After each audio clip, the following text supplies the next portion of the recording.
Hello guys, welcome to our channel. This is Teja.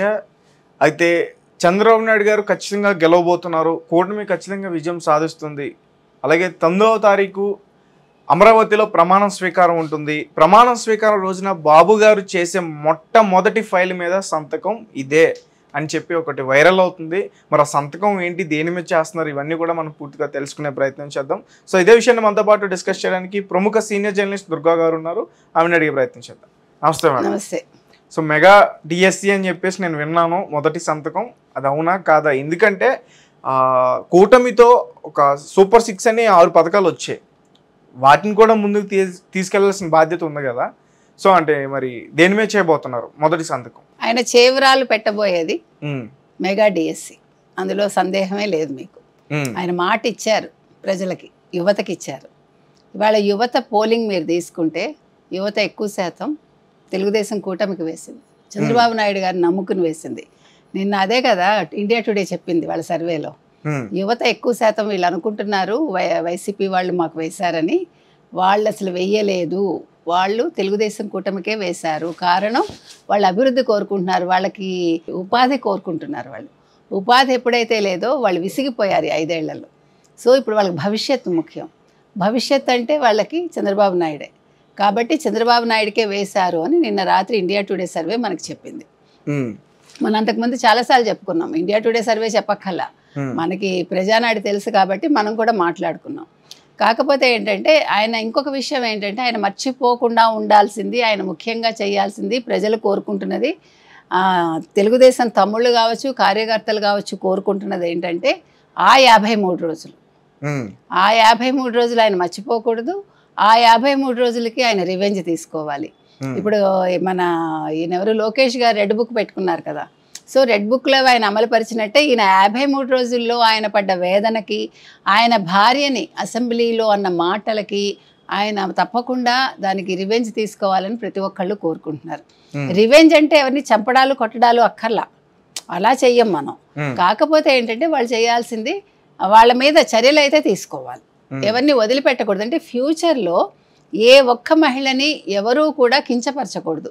అది opposition వాళ్ళు కావచ్చు, మీకు ప్రత్యర్థులైనా కావచ్చు, లేదు అధికార పక్షమైనా కావచ్చు, ఆడవాళ్ళ జోలికి వెళ్ళకూడదు. అసలు మనకి రాజకీయాల్లో మీరు తీసుకుంటే విజయవాడ కావచ్చు, లేకపోతే కడప కావచ్చు, ఆడవాళ్ళని ఎవరు కించపరచరు కదా. మనకి తెలిసి రాజకీయాల్లో ఆడవాళ్ళని కించపరచడం లేకపోతే ఆడవాళ్ళ జోలికి వెళ్ళటం ఎక్కడ జరగదండి సాధారణంగా. ఇది ఫస్ట్ టైము వైసీపీ ఇట్లాంటి వాటికి తెరదీసింది. మీకు గుర్తుంటే డిఎంకే ప్రభుత్వం ఎప్పుడైతే జయలలిత చీర పట్టుకుని దురైమురుగన్ నిండు శాసనసభలో లాగాడో దానికి ఫలితం కరుణానిధి అనుభవించాడు. అదేవిధంగా ఇప్పుడు ఒక ముఖ్యమంత్రిగా 14 ఏళ్ళు పనిచేసిన మనిషికి, 3 టర్మ్స్ పనిచేసిన మనిషికి ఆయన భార్య గురించి నీచంగా వల్లభనేని వంశీ అనేవాడు మాట్లాడటం చాలా తప్పు. అతను కూడా ఒక ఎమ్మెల్యే స్థాయి మనిషి. అంతకుముందు తెలుగుదేశంలో ఉండి అవసరం కోసం వైసీపీలోకి వచ్చిన వ్యక్తి. అంటే జగన్మోహన్ రెడ్డి ఒక ముఖ్యమంత్రిగా ఉండి ఈ రకంగా ప్రోత్సహిస్తాడా? తప్పు కదా. నిన్న పాత వీడియో ఏదో కొడాలి నాని భారతీరెడ్డి పేరు తీస్తే ఊరుకోను, నాలుకలు కోస్తా ఏదో మాట్లాడుతున్నాడు. మరి ఆ రోజు ఏం చేసావు, నిద్రపోయావా శాసనసభలో? అంటే పక్క వాళ్ళ భార్యలు మహిళలు కాదా, వాళ్ళు మనుషులు కాదా? అంటే భారతీరెడ్డి పేరెత్తితే నీకు వచ్చేస్తుందా పూనకం? నీకు పూనకం ఎప్పుడు రావాలి? ఏ మహిళ గురించి తప్పు మాట్లాడినా నీకు రావాలి, నువ్వు మనిషి అయితే. నువ్వు అపోజిషనా లేకపోతే అధికార పక్షమా పక్కకు పెట్టండి, అవునా కాదా?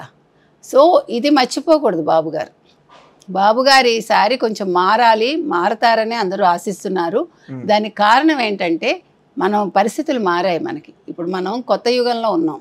2000 అయిపోయింది, 2024లో ఉన్నాం. మనం 2047 గురించి మాట్లాడుకుంటున్నాం. కాబట్టి కాలానుగుణంగా కొన్ని మార్పులు ప్రతి మనిషి సంతరించుకుంటారు కూడా. సో బాబుగారు కూడా పూర్వంలాగానే ఉంటాను, అదే పద్ధతిలో ఉంటానంటే నెక్స్ట్ జనరేషన్ ఒప్పుకోదు, యువత కూడా ఒప్పుకోరు కదా. ఇప్పుడు మీరందరూ మారారు కదండి. ఇప్పుడు మీరందరూ మా జనరేషన్ లాగా లేరు కదా. మేమందరం కూడా మీకంటే 1 దశాబ్దం లేదా 2 దశాబ్దాలు వెనక్కున్నాం మేము. మీరు మాకు హెడ్ ఆఫ్ 1 దశాబ్దం 2 దశాబ్దాలు ఉన్నారు. కాబట్టి ఆ రకంగా రాజకీయాల్లో కూడా కొద్ది గొప్ప మార్పులు రావాలి. అంటే నాయకుల ఆలోచన సరళిలో కూడా మార్పు రావాలి. అది ప్రతి ఒక్కళ్ళు కోరుకుంటున్నారు కూడా. అలాగని ఎవరిని మనం కొట్టడాలు చంపడాలు ఇది కాదండి. మార్పు అంటే మనకు అవసరం లేదు, ఎవడి పని వాడు చేసుకోవాలి. ఇప్పుడు నిన్నను అతను ఎవడు అబ్బాయి వేముల సతీష్ బయటకు వచ్చాడు, చిన్న పిల్లాడు, ఎంత బాధ వచ్చిందండి.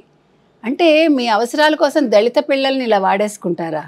డబ్బులు ఇచ్చేసి, డబ్బులు ఇస్తామని చూపి బెదిరించి, లేకపోతే నువ్వు ఒప్పుకోని బెదిరించి వాళ్ళకి గన్ చూపించి, అబ్బాయి చెప్తున్నాడు కదా. అంటే వైసీపీ చేసిన అక్రమాలు ఎన్నున్నాయో మీకు అర్థమవుతుందా? ఇప్పుడు అవన్నీ బయటకు వస్తాయని నా గబగబా అతను బయటకు తీసుకొచ్చారేమో మనకు తెలియదు. ఎలాగ ప్రభుత్వం మారిపోతుంది, పోలీసుల్లో కదలికి వచ్చింది మీరు చూసారా? సజ్జల రామకృష్ణారెడ్డి మీద ఎఫ్ఐఆర్ నమోదు చేశారంటేనే ప్రభుత్వం మారుతోంది, ప్రజల్లో కదలిక వచ్చింది. అదేవిధంగా ముందు పోలీసుల్లో కదలిక వచ్చిందని అర్థమవుతుందిగా, మార్పు వచ్చిందని మనకి. కాబట్టి అలా ఎలా అయితే మార్పు వచ్చిందో చంద్రబాబు నాయుడు గారిలో కూడా కొద్ది గొప్ప మార్పు రావాలండి. పూర్వంలాగానే వదిలేయండి వదిలేయండి అంటే ఎవడు ఊరుకోడు, ఎందుకంటే దెబ్బతిన్నారు వీళ్ళు. అలా వదిలేసే చాలా నష్టపోయాడు ఆయన జీవితంలో. కాబట్టి ఈసారి అలా ఉండకూడదని మనం కోరుకుంటున్నాం. అంటే రివెంజ్ పాలిటిక్స్ చేస్తే ఇబ్బంది కదా. మనం రివెంజ్ అంటలేదు కదా, నేనేమంటున్నాను, మీరు కొట్టద్దు చంపద్దు, కానీ తప్పు చేసిన వాడిని ప్రభుత్వం అది శిక్ష పోలీస్ స్టేషన్లో రిజిస్టర్ చేయండి, కేసులు నమోదు చేయండి, కోర్టుకు వెళ్ళి వాదించుకొనివ్వండి, వాళ్ళు శిక్ష వేయనివ్వండి. అది మనం అడుగుతున్నాం.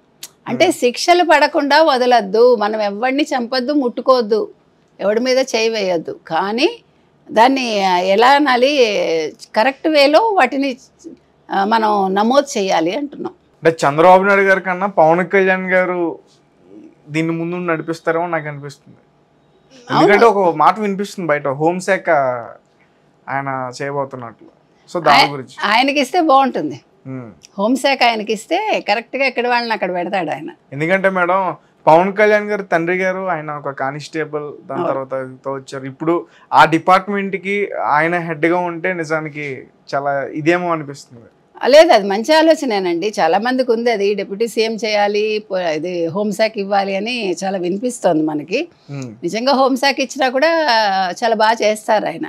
ప్లస్ ఆయన కూడా చాలా బాధపడ్డారు కదా, ఆయన కూడా చాలా మాటలు అన్నారు, ఆయన వ్యక్తిగత జీవితం తీసుకొచ్చి బాధ పెట్టారు. సో అవన్నీ ఆయన మర్చిపోరు, అలాగని మర్చిపోరని అదే చెప్తున్నాను నేను.